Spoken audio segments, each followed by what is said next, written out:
Hello दोस्तों, TET maths YouTube channel में आप सभी का स्वागत है।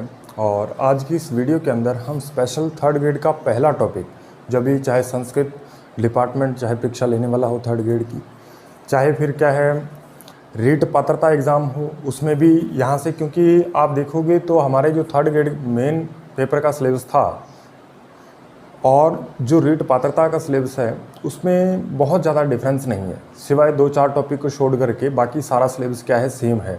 तो रीट पात्रता के लिए और रीट मेंस के लिए, दोनों के लिए क्लासेज जो हैं वो बहुत ही कारगर सिद्ध होने वाली हैं। तो इसके अंदर आप देखिएगा तो आज हम क्या है गणित के अंदर थर्ड ग्रेड जो संस्कृत डिपार्टमेंट परीक्षा लेने वाला है उसके अंदर चाहे पूछा जाए, चाहे फिर ये टॉपिक जो है फर्स्ट ग्रेड के अंदर पूछा गया हो फर्स्ट पेपर के अंदर, और चाहे फिर सेकंड ग्रेड के अंदर परिमेय और अपरिमेय संख्याएं, वास्तविक संख्याएं, वहाँ पे भी हम पढ़ते हैं नंबर सिस्टम, तो उसके अंतर्गत भी ये टॉपिक आता है और वहाँ से सेकंड ग्रेड के अंदर भी एक प्रश्न यहाँ से डेफिनेटली आता ही आता है। तो मेरे हाथ में क्या है सिलेबस है, आप देख सकते हो, और इस सिलेबस के अंदर ये थर्ड ग्रेड का सिलेबस है जो अभी परीक्षा हुई है, रीट मेंस का सिलेबस है ये, और इसके अंदर परिमेय अपरिमेय संख्याएँ पहला ही टॉपिक दे रखा है। तो आज हम इसी टॉपिक के बारे में विस्तार से चर्चा करने जा रहे हैं, और आप इस वीडियो को कंप्लीट देखने के बाद आप खुद डिसाइड कीजिएगा कि जो आपने परिमेय और अपरिमेय संख्याएं पढ़ी, क्या आपने इतना पढ़ा था, क्या आपने कंप्लीट पढ़ा था। यदि पढ़ा है तो बहुत बढ़िया बात है, यदि नहीं पढ़ा तो उसमें आप जो पुराने आपके नोट्स वगैरह हैं, या फिर कोई नया स्टूडेंट है जो पहली बार तैयारी कर रहा है, तो वो उसमें क्या है ऐड डाउन कर सकता है। ये बातें जो है उसको, जो बातें नहीं लगेंगी वो उसमें लिखता जाए। और ये इस तरीके की वीडियो रहेगी कि आप यदि पूरे यूट्यूब पे यदि वीडियो को खोजोगे तो आपको परिमेय और अपरिमेय संख्याओं के बारे में ढेरों वीडियो मिलेंगी। उसमें अलग अलग जानकारियां हैं, लेकिन किसी भी एक वीडियो के अंदर ये सारी जानकारियां नहीं हैं। तो इसलिए क्या है, हम क्या करेंगे, कोशिश करेंगे कि सारी की सारी जानकारियां परिमेय और अपरिमेय संख्याओं से संबंधित जो हमारे एग्ज़ाम में प्रश्न पूछे जाते हैं उनसे संबंधित जो भी प्रश्न आएगा उन सभी की जानकारियाँ हम क्या है इस वीडियो के अंदर आपके सामने रखें। और आप इसकी तुलना क्या है, आपने जो पेड कोर्स लिए हैं उनमें से भी उनमें भी आप एक बार क्या है करके देखिएगा कि वहाँ पे भी आपको क्या है मेरे हिसाब से इतनी जानकारी आपको वहाँ पे भी नहीं मिलने वाली है। बाकी अगर मिल रही हैं तो बहुत बढ़िया बात है। तो यानी ये वीडियो जो है अपने आप में एक कंप्लीट वीडियो होने वाली है। इसके बाद आपको परिमेय और अपरिमेय संख्याओं के बारे में प्रैक्टिस के अलावा और कुछ भी नहीं करना, कंटेंट सिर्फ इसमें इतना ही रहेगा। तो चलिए अभी स्टार्ट करते हैं परिमेय और अपरिमेय संख्याओं के बारे में।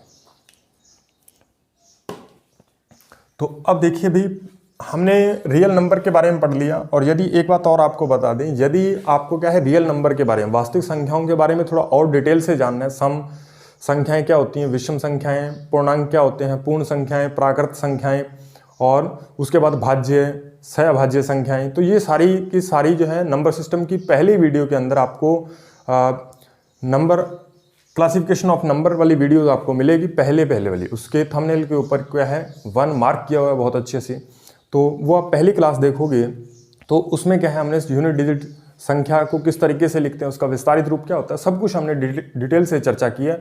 और ये 5 से 6 क्लासेज हैं, आप उनको भी देख सकते हैं यदि आप नंबर्स के बारे में और भी जानना चाहते हैं। तो आज हम पहली वीडियो की शुरुआत कर रहे हैं। तो ये जो सिलेबस है हम पूरे सिलेबस के ही टॉपिक लेकर के चलेंगे, ताकि ये अदर एग्जाम में भी पूछे जाएं तो वहाँ से भी प्रश्न जो है आप आसानी से बना पाओ, तो कोई दिक्कत नहीं आएगी यदि आप वीडियो कंप्लीट देख लेते हो। तो परिमेय संख्या ऐसी संख्या होती है जिसे p/q फॉर्म में लिखा जा सकता है, और p और q आपस में क्या होनी चाहिए, को प्राइम नंबर होने चाहिए, सहभाज्य संख्याएं होनी चाहिए, या फिर आप कह सकते हो कि जो हम पूर्णांक ले रहे हैं p और q जो हमने पूर्णांक लिए हैं उनमें उनका HCF 1 होना चाहिए और q का मान 0 नहीं होना चाहिए। जैसे मान लीजिए मैंने एक संख्या लिख दी 7/2, तो आप देखोगे ये क्या है, ये भी कोई ना कोई इंटीजर है, ये भी कोई ना कोई इंटीजर है। तो यही बात हमने यहाँ पे लिखी है कि p और q इंटीजर होने चाहिए, और ऐसे इंटीजर होने चाहिए कि 7 और 2 में कुछ कॉमन ना आए सिवाय 1 के। यानी किसी भी संख्या, कोई भी 2 संख्याएं हों जिनका HCF 1 हो, या उनमें 1 के अलावा कुछ और कॉमन ना आए, तो उसको हम कहते हैं को प्राइम नंबर। क्या कहते हैं, को प्राइम नंबर कहते हैं। तो ये 7 और 2 में आप देखोगे कोई कुछ भी कॉमन नहीं आ रहा, तो इसलिए क्या है ये दोनों के दोनों नंबर क्या है आपस में को प्राइम है। तो ये कंडीशन भी सेटिस्फाई हो रही है, और q का मान 0 नहीं होना चाहिए। q का मान 0 आप नहीं ले सकते, 0 के अलावा आप कोई भी वैल्यू लोगे तो वो क्या है परिमेय संख्या बन जाएगी। अब यहाँ पे आपको ये 7/2 जो दे रखा है ये क्या है, एक परिमेय संख्या है। उम्मीद है कि ये बात आप आसानी समझ गए होंगे। 7/2 है। नेक्स्ट एग्जाम्पल आप लिखना चाहो तो 17/2, ये भी क्या है, एक परिमेय संख्या है। 17/20 लिख दो, ये भी क्या है, एक परिमेय संख्या है। तो ये ऐसी संख्याएं जिसे P/Q यानी बटा फॉर्म में लिखा जा सके, बटा फॉर्म में लिखा जा सके, उसे हम क्या कहते हैं, परिमेय संख्याएं कहते हैं। तो ये बात हमें परिमेय संख्या के बारे में पता चल गई। उसके बाद आपसे पूछेगा क्या हमारे पास सारे के सारे रियल नंबर जो हैं वो परिमेय संख्याएं होते हैं, तो बिल्कुल नहीं, सारे के सारे नहीं, उसमें से अपरिमेय संख्याएं भी होती हैं कई, और अपरिमेय संख्याएं होती हैं क्योंकि हमने रियल नंबर को ही 2 पार्ट में डिवाइड किया है, एक परिमेय संख्या और एक अपरिमेय संख्या। इसका मतलब क्या है, रियल नंबर जो है, वास्तविक संख्या जो है, वो 2 चीज़ों से मिलकर के बनी है। उसमें कुछ संख्याएं तो परिमेय संख्याएं होंगी और ऐसी भी कुछ संख्याएं होंगी जो क्या है, अपरिमेय संख्याएं होंगी। तो ये बात आपको ध्यान रखना है कि सारी जो है वास्तविक संख्याएं वो परिमेय नहीं होती और न ही सारी वास्तविक संख्याएं अपरिमेय होती है।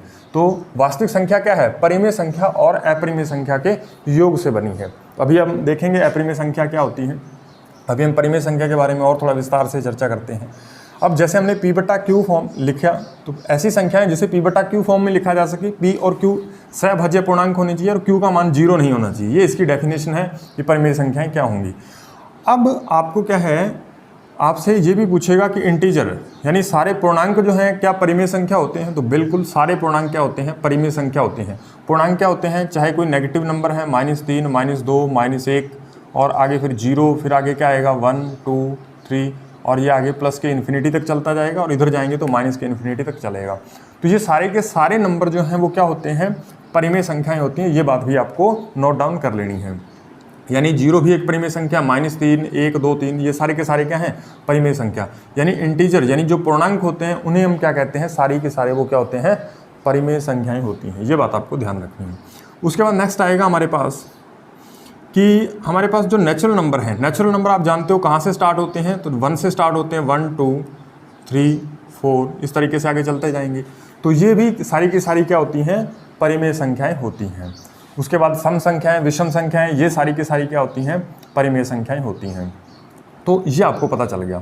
उसके बाद नेक्स्ट है हमारे पास कि धनात्मक पूर्णांक, ऋणात्मक पूर्णांक, ये सारे के सारे क्या है, नंबर परिमेय संख्याएं होती हैं। तो इतनी बातें आपको ध्यान रखनी है। उसके बाद परिमेय संख्या को हम कहते हैं रैशनल नंबर और अपरिमेय संख्या को कहते हैं इरेशनल नंबर, इंग्लिश के अंदर यदि हम बात करें तो। उसके बाद नेक्स्ट हमें देखना है कि अपरिमेय संख्या क्या होती है। जब हमने परिमेय संख्या पढ़ ली तो अपरिमेय संख्या बिल्कुल आसान है।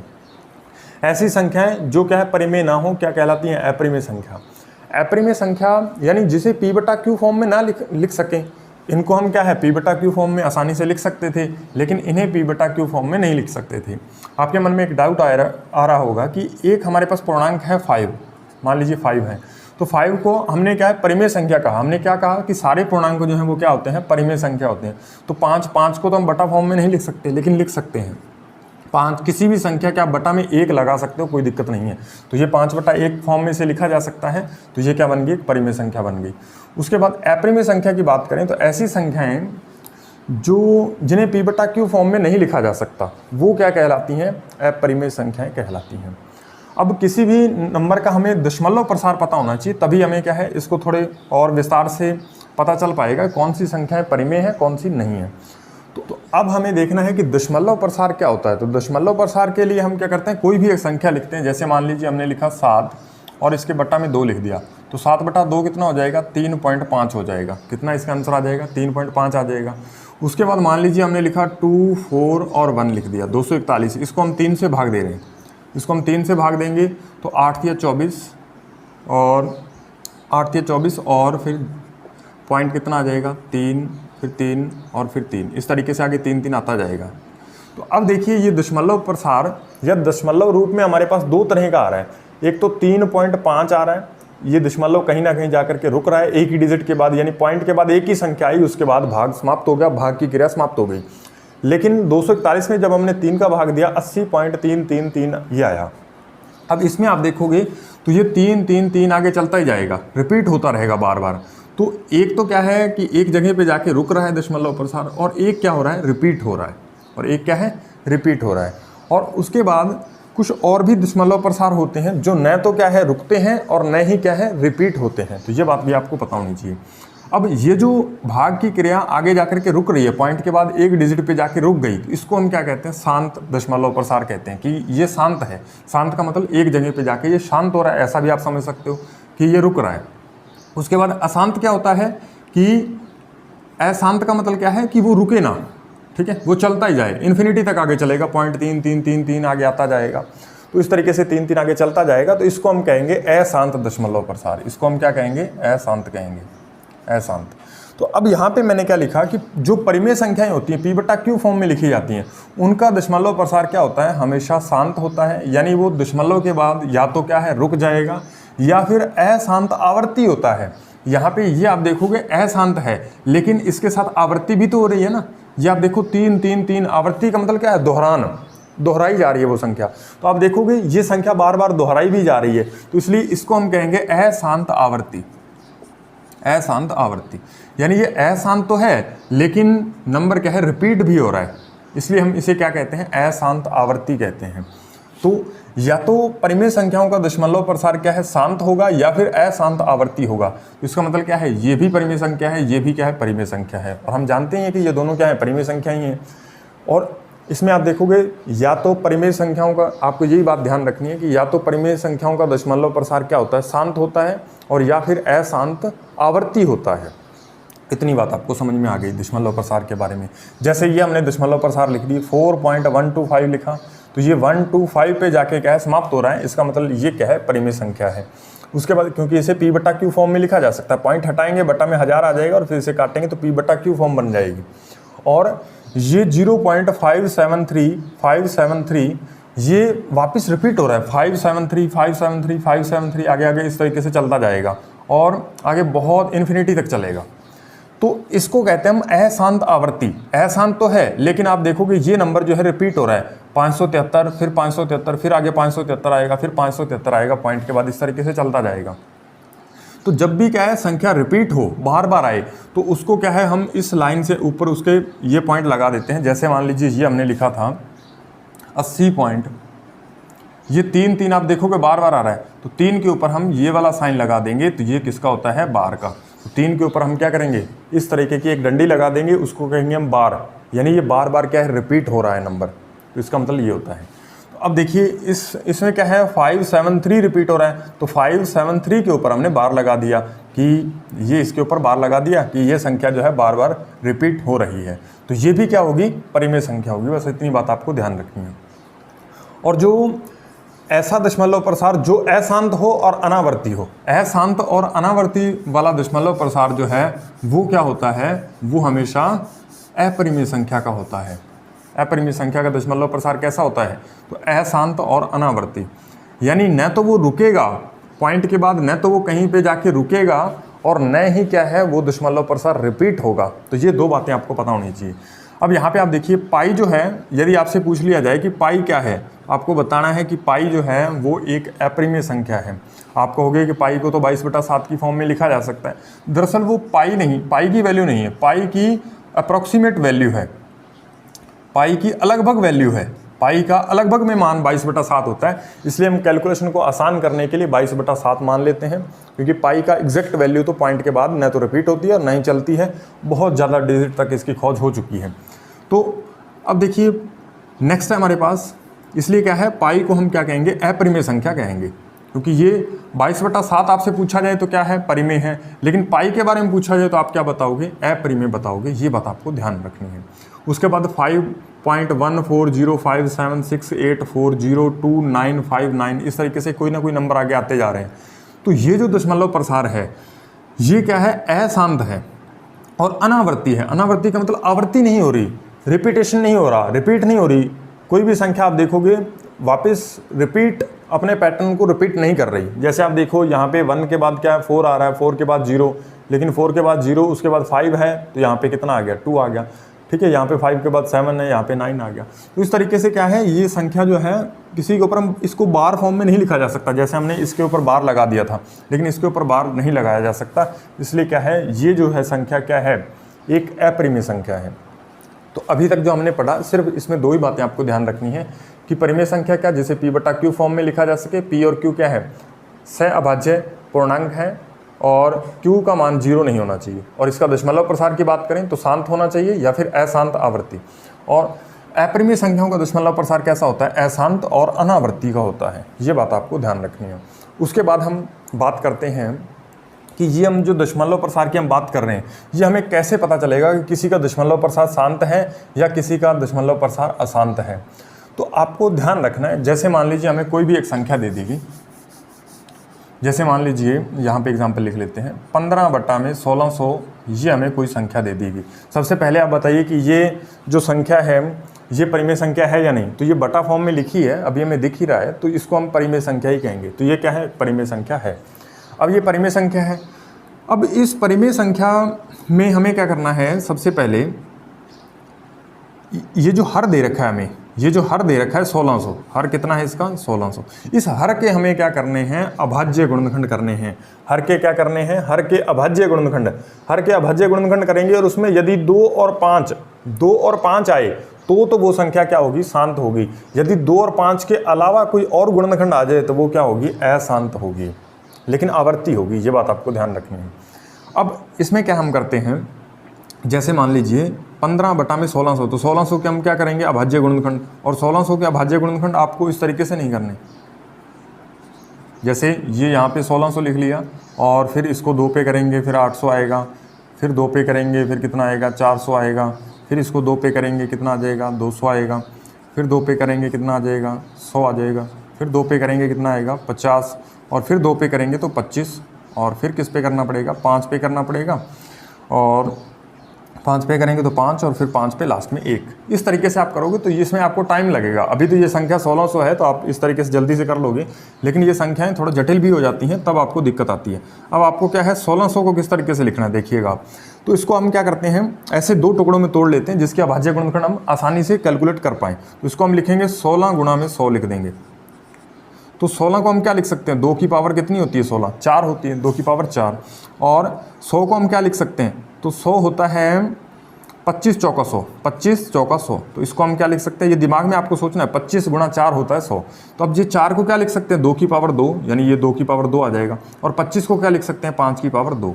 तो इस तरीके से हमारे पास ये 2 की पावर 2 है, ये 2 की पावर 4 है, तो ये 2 की पावर कितना बन जाएगा, 6 बन जाएगा, और ये कितना बनेगा, 5 की पावर 2। अब यहाँ पर आप देखोगे तो 2 की पावर 6 और 5 की पावर 2, यानी 5 2 बार आ रहे हैं। तो इस तरीके से ये इसके क्या हो गए, हर के अभाज्य गुणनखंड हो गए।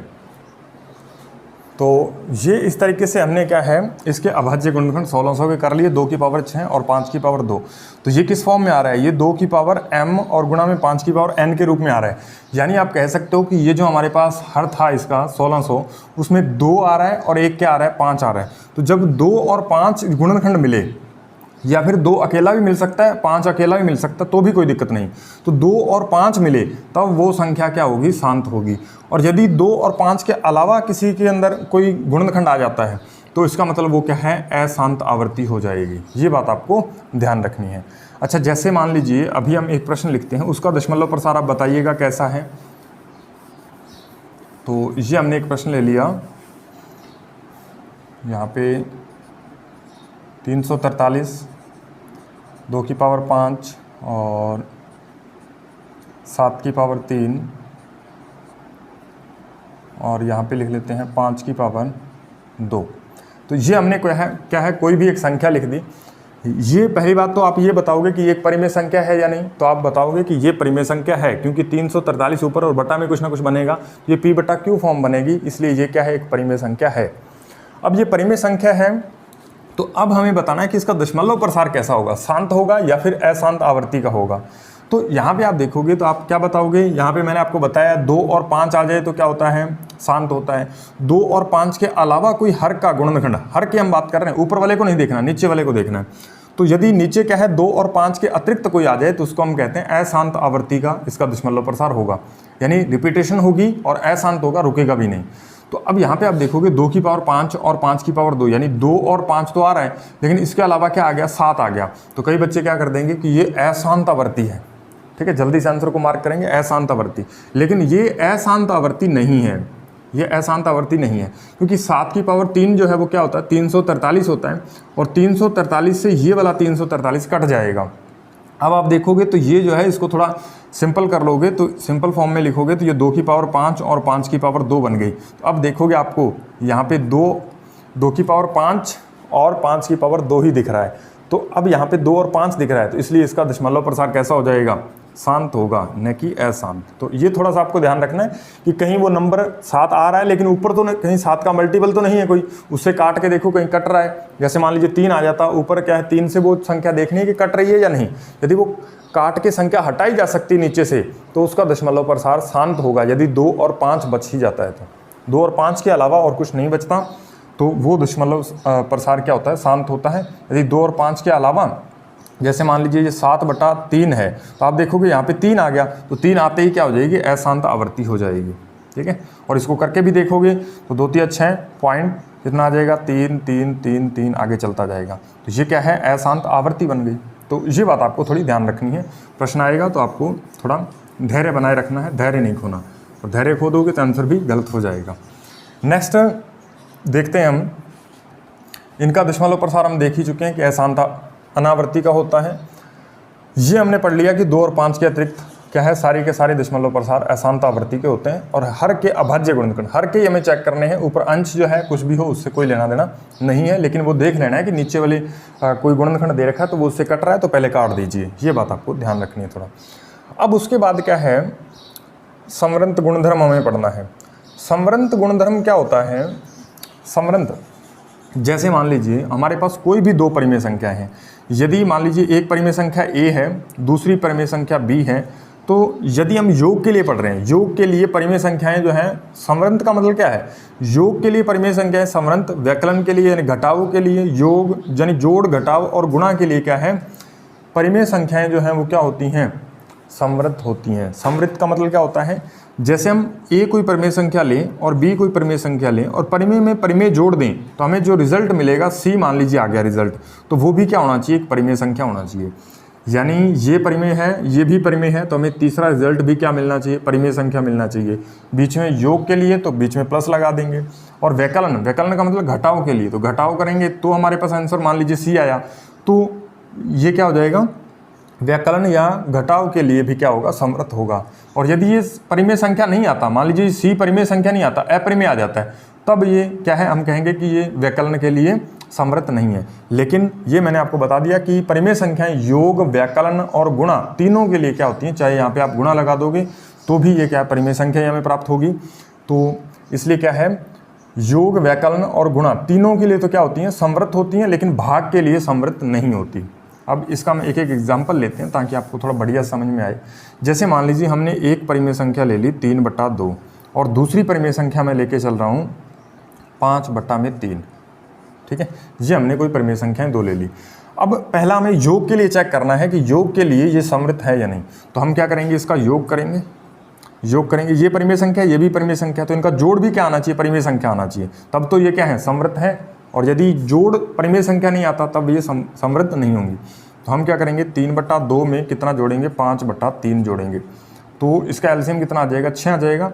और इसको गुणा इधर कर लेंगे तो 3 3 9 और 10, 9 और 10 कितने हो जाएंगे, 19। तो 19 बटा कितना आ गया, 6। तो ये भी एक क्या है, परिमेय संख्या। इसका मतलब ये योग के लिए क्या है, ये योग के लिए संवृत है। ऐसे ही आप घटाव के लिए चेक करोगे तो घटाव के लिए यहाँ पे क्या निशान आ जाएगा, माइनस आ जाएगा। तो 9 और 9 में से 10 घटाएंगे, माइनस का कितना बच जाएगा, 1, तो माइनस का 1। तो ये भी क्या आई, एक परिमेय संख्या आई। तो ये योग व्यकलन घटाव के लिए भी क्या है, संवृत है। उसके बाद गुणा के लिए चेक करते हैं तो बीच में हम क्या कर देंगे, इसके बीच गुणा का निशान कर देंगे और इनका गुणा करेंगे तो ये 3 से 3 तो कट जाएगा, तो आंसर कितना आ जाएगा, 5/2। तो ये भी एक क्या है, परिमेय संख्या है। तो यानी ये गुणा के लिए भी क्या है, संवृत है। अब भाग के लिए हम चेक करते हैं इसको।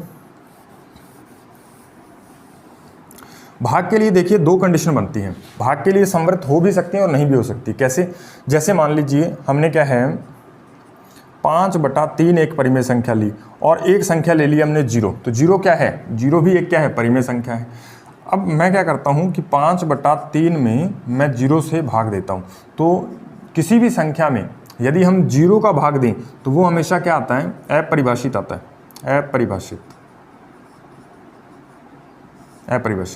तो ये अपरिभाषित आ गया, इसका मतलब हम इसको डिसाइड ही नहीं कर पा रहे। तो ऐसी कंडीशन में हम कहेंगे कि यानी ये जो हमारे पास रिजल्ट आएगा उसके बारे में हम बता नहीं सकते कि परिमेय होगा या अपरिमेय होगा। तो इसलिए क्या है, ये जो है भाग के लिए जब 0 परिमेय संख्या के रूप में लिया जाएगा तब वो भाग के लिए संवृत्त नहीं होगी। लेकिन यदि हम 0 के अलावा कोई भी संख्या ले लें, मान लीजिए यहाँ पे 2 ले लिया, तो यहाँ पे कितना ले लेंगे 2, तो ये हमेशा क्या है, एक परिमेय संख्या आएगी। तो बराबर क्या आ जाएगा, परिमेय संख्या। जब आप इसे हल करोगे तो क्या आएगा, परिमेय संख्या आएगा। तो इस तरीके से क्या है, शून्य को यदि छोड़ दिया जाए तो परिमेय संख्याएं भाग के लिए भी क्या हो जाती हैं, संवृत्त हो जाती हैं। लेकिन यदि हम शून्य को बीच में शामिल करेंगे तो फिर हम क्या कहते हैं कि परिमेय संख्याएं भाग की क्रिया के लिए संवृत्त नहीं हैं। तो ये ब्रैकेट में जो लिखा है उसके लिए नहीं है, ये बात आपको ध्यान रखनी है। उसके बाद है क्रम विनिम्यता। तो योग और गुणा के लिए तो परिमेय संख्याएं जो है क्रम विनिम्य होती हैं, लेकिन भाग और व्यकलन के लिए नहीं होती। यानी जो जोड़ और गुणा के लिए तो क्या होती हैं, परिमेय संख्याएं क्या होती हैं, क्रम विनिम्य। क्रम विनिम्य का मतलब क्या होता है, जैसे यदि आप a प्लस बी करोगे, जोड़ के लिए क्रम विनिम्य हम देखें तो a प्लस बी करोगे तो ये आना चाहिए b प्लस a के बराबर, जोड़ यदि आ रहा है। यानी उन संख्याओं को आप उल्टा भी लिख दो, b को पहले लिख दो और a को बाद में लिख दो, फिर आप जोड़ कर लो, चाहे इस तरीके से जोड़ करो चाहे इस तरीके से। यदि दोनों का जोड़ बराबर आ रहा है तो उसको हम कहेंगे कि परिमेय संख्याएं जो हैं वो योग के लिए क्या है, क्रम विनिम्य है। ठीक है, अब हम चेक भी कर लेते हैं। जैसे मान लीजिए इसका एग्जाम्पल हमने 5/3 लिया था और इसका एग्जाम्पल 2/5 ले लेते हैं, ऐसा कोई एग्जाम्पल ले लेते हैं। और इधर हम जोड़ करके देखेंगे तो इसको हम पहले लिख लेते हैं 2/5 को, और ये 5/3 को हम बाद में लिख लेते हैं। अब इस वाले का जोड़ करेंगे तो कितना आएगा, एलसीएम कितना आएगा, 15 आएगा, और 5 × 25 और 25 और 6 कितना हो जाएगा, 25 और 6 31 हो जाएगा। इधर हम जोड़ करेंगे तो कितना आएगा, इधर हम एलसीएम लेंगे तो कितना 15, और ये 3 दूनी 6 और 5 × 25, तो यहाँ पे भी कितना हो जाएगा 31। तो ये आप देखोगे दोनों बराबर आ रहे हैं। इसका मतलब क्या है कि ये योग के लिए क्या है, ये योग के लिए क्रम विनिम्य है। और ऐसे ही गुणा के लिए हम चेक करेंगे तो a गुणा b जो है, a गुणा b जो है वो b गुणा a के बराबर आना चाहिए। और आप इन दोनों का गुणा करके देख लेना, दोनों का क्या गुणा बराबर आएगा। ठीक है, 31/5 नहीं आएगा लेकिन बराबर आएगा। ठीक है, तो ये बात आपको ध्यान रखनी है कि योग और गुणा के लिए तो क्या होती है, संवृत्त, लेकिन क्रम विनिम्य होती हैं। लेकिन भाग के लिए, अब हम भाग के लिए देखते हैं। यदि हमारे पास यही 2 संख्याएं हों और इसमें हम भाग करके देखें और फिर देखते हैं रिजल्ट क्या आता है। तो अब देखिए, इसके बीच में हमने भाग का निशान लगा दिया और इसके बीच में हमने भाग का निशान लगा दिया। यानी इन दोनों का रिजल्ट, इन दोनों आगे पीछे लिखने से भी, क्रम इसका चेंज करने से भी क्या है, रिजल्ट यदि सेम आता है तो वो क्या हो जाएंगी, भाग के लिए भी क्रम विनिम्य हो जाएंगी। लेकिन यदि रिजल्ट सेम नहीं आता, इसका मतलब क्या है कि वो क्या है, क्रम विनिम्य नहीं है भाग के लिए। तो अब हम इसको यदि हम देखेंगे तो ये 5/3, और ये भाग को जब हम गुणा में चेंज करते हैं तो ये कितना लिखा जाता है, 5/2 लिखा जाता है। तो अब 5 × 25, 25/6, तो इसका आंसर कितना आ गया, 25/6। इधर हम आंसर ज्ञात करेंगे तो कितना आ जाएगा, ये 2/5, भाग को गुणा में चेंज करेंगे तो 3 कितना हो जाएगा, 3/5। तो इधर कितना आ गया, 6/25। इधर कितना आंसर आ रहा है, 6/25। इधर देखो 25/6 और इधर देखो 6/25। तो ये क्या दोनों बराबर हैं, बिल्कुल बराबर नहीं है। इसलिए हम कहते हैं कि ये भाग के लिए क्या है, भाग के लिए क्रम विनिम्य नहीं होती। ऐसे ही व्यकलन के लिए बीच में आप घटाव लगा के खुद चेक कर लेना कि क्रम विनिम्य आ रहा है या नहीं, तो ये क्रम विनिम्य नहीं आएगा। ठीक है, तो इस तरीके से क्या है, ये हमें ध्यान रखना है कि किस किस के लिए जो है वो क्रम विनिम्य है या नहीं। उसके बाद आता है सहचार्यता। योग और गुणा के लिए तो सहचार्य होती हैं, लेकिन व्यकलन और भाग के लिए सहचार्य का मतलब क्या होता है, जैसे मान लीजिए हमारे पास 3 संख्याएं a गुणा b गुणा c है, तो a और b का आप पहले गुणा कर लो और उसके बाद आप c से गुणा कर दो। या फिर दूसरी कंडीशन क्या हो सकती है, a गुणा b गुणा c, यानी आप b और c लास्ट 2 वालों का गुणा अलग कर लो और फिर उसे पहले वाले नंबर से गुणा कर दो। तो ये दोनों यदि गुणा बराबर आ जाएं तो ये जो है वो क्या होंगी, सहचार्य होंगी। ठीक है, लेकिन ये आपको ध्यान रखना है कि यदि ये गुणा बराबर ना आए, इस तरीके से ब्रैकेट में इंटरचेंज इनको करने से यदि इनका गुणा जो बराबर ना आए तो वो क्या है, सहचार्य नहीं होंगी। बस इतनी सी बात आपको ध्यान रखनी है। अब कोई भी आप संख्याएं लेके इसका एग्जांपल आप चेक भी कर सकते हो। तो खुद आप कोई 3 संख्याएं मान लेना और पहले 2 का गुणा करोगे तीसरे से, तो वो क्या है, हमेशा बराबर आएगा। इस तरीके से आप दोनों में संख्याओं को, ये पहले इस वाले को हल कर लेना, फिर उसको ए से गुणा करना, या पहले दोनों को हल कर लेना फिर आप सी तीसरे नंबर से गुणा करना। तो ये गुणा के लिए तो क्या है, सहचार्य होती हैं। योग के लिए भी क्या होती हैं, सहचार्य होती हैं। लेकिन व्यकलन यानी घटाव के लिए और भाग के लिए क्या है, समृद्ध नहीं, सहचर्य नहीं होती। ठीक है, ये बात आपको ध्यान रखनी है। व्यकलन और भाग के लिए क्या है, क्योंकि बीच में यहाँ पे मान लीजिए यहाँ पे घटाव आ गया तो a माइनस बी व्यकलन आ गया। ठीक है, और यहाँ पे भी आपको माइनस लगाना पड़ेगा। तो इस तरीके से आप देखोगे तो घटाव के लिए क्या है, ये संख्या जो है वो क्या है, सहचर्य नहीं होती। तो ये आप इसके एग्जाम्पल कोई भी आप मान के आसानी से कर सकते हो, इसमें कोई दिक्कत वाली बात है ही नहीं। ठीक है, तो ये आप कर लोगे। उसके बाद नेक्स्ट आता है किसी परिमेय संख्या का तत्समक अवयव क्या होता है। तत्समक अवयव किसी भी परिमेय संख्या के अंदर, पहले तत्समक अवयव दो तरीके से होते हैं, एक तो योग का तत्समक अवयव और एक होता है गुणा का। तो योग के लिए हम बात करें तो योग का तत्समक अवयव, योग का तत्समक, योग के तत्समक की हम बात करें तो मान लीजिए मेरे पास एक परिमेय संख्या है 7/2। अब इसमें मैं क्या जोड़ूं, अब इसमें मैं क्या जोड़ूं कि वही संख्या आ जाए। तो ऐसी संख्या इसमें क्या जोड़ दूं कि हमें वही संख्या मिल जाए, हमें वही संख्या यानी आंसर कितना आ जाए, 7/2 ही आए। तो आप बताइए मुझे यहाँ पे मैं क्या लिखूं, ऐसा क्या लिखूं कि इसको 7/2 में जोड़ने से आंसर भी 7/2 ही आए। तो यहाँ पे आप देखोगे तो मुझे क्या लिखना पड़ेगा, 0 लिखना पड़ेगा। क्या लिखना पड़ेगा, 0 लिखना पड़ेगा, क्योंकि 0 के अलावा आप यहाँ पे कुछ भी लिखोगे तो 7/2 आंसर नहीं आएगा, 7/2 से चेंज हो जाएगा। तो इस तरीके से क्या है, योग का तत्समक अवयव क्या होता है, 0 होता है। ये बात आपको ध्यान रखनी है। और यदि हम गुणा के लिए चेक करें, गुणा का तत्समक अवयव, गुणा का तत्समक हम लिखें तो गुणा के लिए तत्समक अवयव हमें लिखना हो तो आपको ध्यान रखना है कि जैसे मान लीजिए यही संख्या ले लेते हैं 7/2। अब इसको ऐसी किस संख्या से मैं गुणा करूं, यहाँ पे ऐसी किस संख्या से गुणा करूं कि मुझे आंसर वही 7/2 प्राप्त हो जाए। तो आप देखोगे यहाँ पे किससे गुणा आप करोगे, 1 से गुणा करोगे तभी ऐसा आ सकता है। तो इसलिए क्या है, आपको ध्यान रखना है कि परिमेय संख्याओं का योग का तत्समक अवयव कितना होता है, 0 होता है, और गुणा का तत्समक अवयव कितना होता है, 1 होता है। ये बात आपको ध्यान रखनी है। तो यहाँ पे भी लिख रखा है कि योग के लिए इसका तत्समक अवयव कितना है, 0, और गुणा के लिए कितना इसका तत्समक अवयव है, 1 होता है। तो उम्मीद है कि ये बात भी आप आसानी समझ गए होगी, आपको कोई तकलीफ दिक्कत नहीं होनी चाहिए। तो चलिए अभी नेक्स्ट हम करते हैं कि प्रतिलोम अवयव क्या होता है।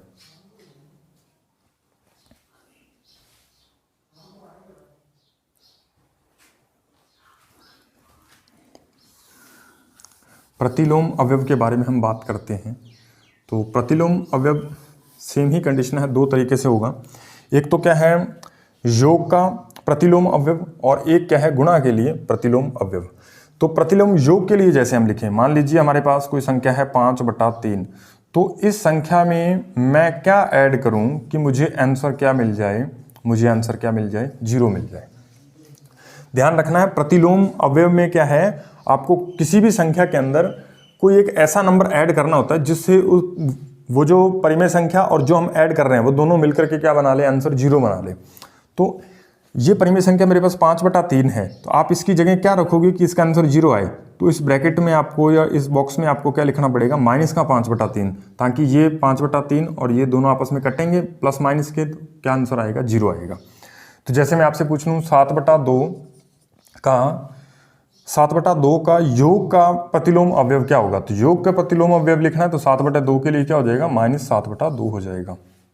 और यदि मैं आपसे -7/2 का पूछूं तो आप बता दोगे प्लस का 7/2 हो जाएगा।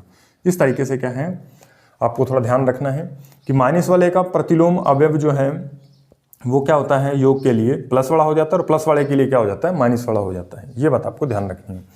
तो नेक्स्ट है हमारे पास गुणा के लिए। तो गुणा के लिए यदि जैसे मान लीजिए मैंने लिख दिया 7/5, अब इसके लिए मुझे गुणा के अंदर मैं ऐसा क्या यहाँ पे संख्या लगाऊं कि इसका रिजल्ट मुझे 1 मिल जाए, इसका रिजल्ट मुझे कितना मिल जाए, 1 मिल जाए।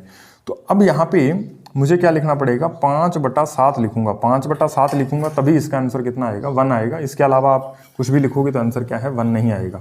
तो ये 7 से 7 कट जाएगा, 5 से 5 कट जाएगा, 1 इसका आंसर आ जाएगा। तो इस तरीके से हम कहेंगे कि 7/5 का जो गुणात्मक जो प्रतिलोम अवयव है तो वो कितना आएगा, वो कितना आ जाएगा, 5/7 आ जाएगा। यदि यहाँ पे माइनस लगा होता तो यहाँ पे भी माइनस लगा देते, क्योंकि यहाँ पे माइनस होता तो ये माइनस, हमें आंसर तो प्लस में चाहिए, तो ये माइनस और माइनस का गुणा होगा तभी तो प्लस में आएगा। यानी इसमें निशान चेंज नहीं होता, जबकि इसमें क्या है, निशान चेंज हो जाता है।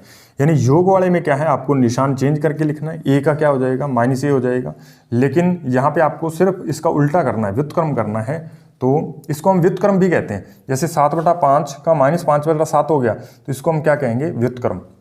जैसे मान लीजिए मुझे एक लिखना हो 25/3 का, मुझे क्या है गुणात्मक प्रतिलोम लिखना हो तो कितना आएगा, 3 बटा कितना आएगा 25 आएगा, 3/25। तो ये इसका व्युत्क्रम भी कहते हैं। व्युत्क्रम का मतलब क्या होता है, इन दोनों संख्याओं को आपस में आप गुणा करोगे तो आंसर कितना आएगा, 1 आएगा। तो यहाँ पे आप इनका गुणा करके देख भी लो तो ये कितना आएगा, 1 ही आएगा। तो इस तरीके से क्या होता है, ये हमारे पास क्या होता है, प्रतिलोम अवयव और तत्समक अवयव के बारे में हमने पढ़ा। यहाँ से भी प्रश्न पूछा जाता है, बिल्कुल आपको अभी लग रहा होगा कि सिंपल सा है, ये छोटी बातें हैं, लेकिन वहाँ पे आपको कन्फ्यूजन आ जाता है कि तत्समक अवयव क्या होता है, प्रतिलोम अवयव क्या होता है, तत्समक में योग के लिए क्या होता है और गुणा के लिए क्या होता है। तो ये चारों बातें आपको ध्यान रखनी है, तो तभी आप क्या है वहाँ पे पेपर में प्रश्न आसानी से कर पाओगे, कोई भी दिक्कत नहीं आएगी। अब चलिए भाई नेक्स्ट कुछ 2-3 और बातें देखते हैं इसके अंदर, और फिर हम देखेंगे परिमेय संख्याएं जो होती हैं उनको हम p/q फॉर्म में, दशमलव प्रसार को हम p/q फॉर्म में कैसे लिखते हैं परिमेय संख्याओं की।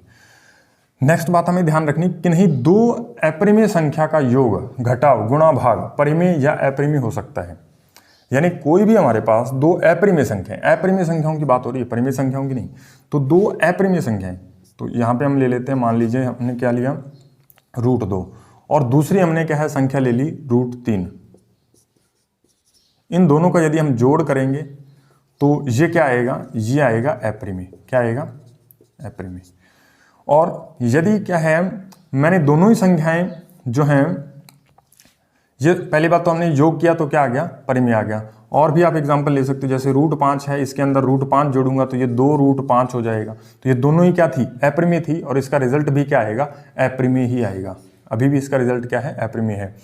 और योग घटाव के लिए हम देखें तो हमने क्या किया, √3 में से √2 घटाया तो ये पूरी की पूरी संख्या भी क्या होगी, अपरिमेय होगी। यानी अपरिमेय से अपरिमेय संख्या घटाएंगे तो हमें अपरिमेय भी मिल सकता है और परिमेय भी मिल सकता है। अब परिमेय कब मिलेगा, परिमेय कब मिलेगा, परिमेय में आप देखोगे तो हम क्या करते हैं, √3 में से √3 घटाते हैं तो ये कट जाएगा, तो आंसर कितना आएगा, 0। और 0 क्या होता है, परिमेय होता है। 0 क्या होता है, परिमेय होता है। तो इस तरीके से क्या है, यदि हम कोई दो अपरिमेय संख्याओं से कैलकुलेशन कर रहे हैं, यानी उनका जोड़, घटाव, गुणा, भाग कुछ भी कर रहे हैं, जैसे हम आगे गुणा की क्रिया देख लेते हैं, जैसे √2 को √3 से गुणा किया, ये दोनों क्या है, अपरिमेय। और अपरिमेय के बारे में आपको एक बात और ध्यान रखनी है, यदि अंडर के अंदर p आ रहा है, p का मतलब प्राइम नंबर, p का मतलब प्राइम नंबर, तो वो हमेशा क्या होंगी, वो संख्याएं हमेशा क्या होंगी, अपरिमेय होंगी। जैसे क्या है, अंडर के अंदर 2, √3, √5, √7, √11 और इस तरीके से आगे चलती जाएंगी। यानी अंडर के अंदर यदि कोई परिमेय संख्या लिखी है, यदि कोई अभाज्य संख्या लिखी, प्राइम नंबर लिखा है, यदि कोई अंडर के अंदर अभाज्य संख्या लिखी है तो उसका दशमलव प्रसार क्या होगा, अशांत अनावर्ती का होगा, और इसलिए वो क्या हो जाएगी, इसलिए वो अपरिमेय हो जाएगी। ये बात आपको ध्यान रखनी है। तो ये भी आपको, जैसे इनका गुणा करें तो अंडर का कितना आ गया, 6 आ गया। √6 क्या है, एक अपरिमेय संख्या। लेकिन मान लीजिए मुझे क्या करना है, √6 को मैं गुणा करता हूँ √2 से और फिर आगे √3। मान लीजिए मैंने क्या है, 3 संख्याएं ले ली। कितनी संख्याएं, 3 संख्याएं। अब इन तीनों का गुणा करूंगा तो आप जानते हो कि अंडर में जब इस तरीके की संख्याएं होती हैं तो ये 6, 6 दूनी 12, 12 थी कितना हो जाएगा, 36, और 36 का आप अंडर लोगे तो कितना आ जाएगा, 6। तो 6 क्या आ गई, एक परिमेय संख्या। ये तो हमने 3 का एग्जाम्पल लिया, अब 2 का भी आप एग्जाम्पल ले सकते हो। जैसे मान लीजिए √6 है, या √12 ले लेते हैं, √12 और गुणा में अंडर कितना है, 3 ले लेते हैं, तो 12 थी कितना हो जाएगा, 36, अंडर में कितना बनेगा, 36, और 36 का अंडर कितना आ जाएगा, 6 आ जाएगा। तो यानी हमें परिमेय संख्या भी मिल सकती है, इसको जब हम जोड़, घटाव, गुणा, भाग करेंगे तो हमें परिमेय संख्या भी मिल सकती है या फिर अपरिमेय संख्या भी मिल सकती है। तो इन दोनों में से क्या है, कोई एक रिजल्ट आ सकता है। तो इसलिए क्या है, ये बात आपको ध्यान रखनी है। कई बार आपसे पूछेगा कि नहीं दो अपरिमेय संख्याओं का जोड़ या जोड़, घटाव, गुणा, भाग हमेशा क्या है, परिमेय होता है। तो आपको वहां पे ध्यान रखना कि हमेशा परिमेय नहीं होता, वो परिमेय भी हो सकता है, अपरिमेय भी हो सकता है। तो ये इस तरीके से कथन में प्रश्न पूछे जाते हैं, तो ये बात आपको थोड़ी ध्यान होनी चाहिए कि ये वाली लाइन आप ध्यान रखोगे।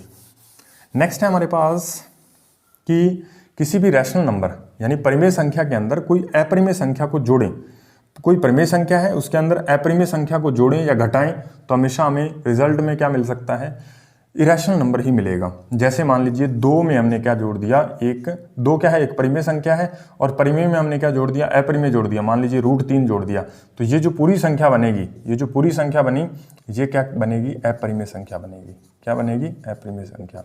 तो ये बात आपको ध्यान रखनी है। उसके बाद यदि हमारे पास कोई रैशनल नंबर 2 है, उसमें से हमने क्या है, कोई संख्या घटा भी दी, अपरिमेय संख्या घटा दी, तो हमेशा रिजल्ट फिर भी क्या रहेगा, अपरिमेय संख्या ही रहेगा, अपरिमेय संख्या। तो ये भी आपको ध्यान रखना है। कोई रैशनल नंबर में यदि हम किसी इरेशनल नंबर को यानी परिमेय संख्या में किसी अपरिमेय संख्या का जोड़ या घटाव करते हैं तो हमेशा आंसर क्या आता है, अपरिमेय संख्या आता है, इरेशनल नंबर आता है। ये बात आपको ध्यान रखनी है।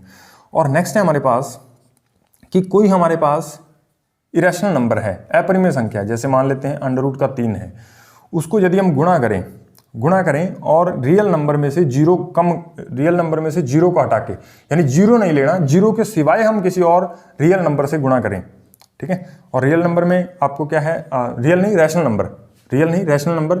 नंबर से यदि हम गुणा करें, आर का मतलब रैशनल नंबर है, यहाँ पे आर जो लिखा है उसका मतलब क्या है, रैशनल नंबर है। ये बात आपको ध्यान रखनी है। तो अब यहाँ पे क्या है, हमने कोई भी इसके अतिरिक्त क्या है, कोई भी रैशनल नंबर लिया, जैसे मान लेते हैं 2/3, 2/5 ले लेते हैं, 2/3 भी ले सकते हो, कोई दिक्कत नहीं। तो हमेशा आंसर जो है वो क्या आएगा, इरेशनल नंबर ही आएगा, अपरिमेय संख्या ही आएगी। तो इसको मैं क्या लिख सकता हूँ, इसका गुणा करेंगे तो ये बनेगा, और इसमें क्योंकि ये √3 आ गया तो इसलिए ये क्या होगी, अपरिमेय संख्या हो गई। पूरी संख्या क्या बन जाएगी, अपरिमेय संख्या बन जाएगी। और भी एग्जाम्पल ले सकते हैं, जैसे हम इसमें किसी का भाग करेंगे, जैसे √7 ले लेते हैं, √7, और इसको हम भाग कर रहे हैं 7/3 से, ठीक है, 7/3 से। तो जब हम इसको थोड़ा हल करेंगे तो ये बन जाएगा √7, और इस भाग को हम गुणा में लिखेंगे तो 3 क्या लिखा जाएगा, 7। तो ये कितना बन जाएगा, 3 √7/7। तो ये जो है ये भी क्या होगी, एक अपरिमेय संख्या होगी।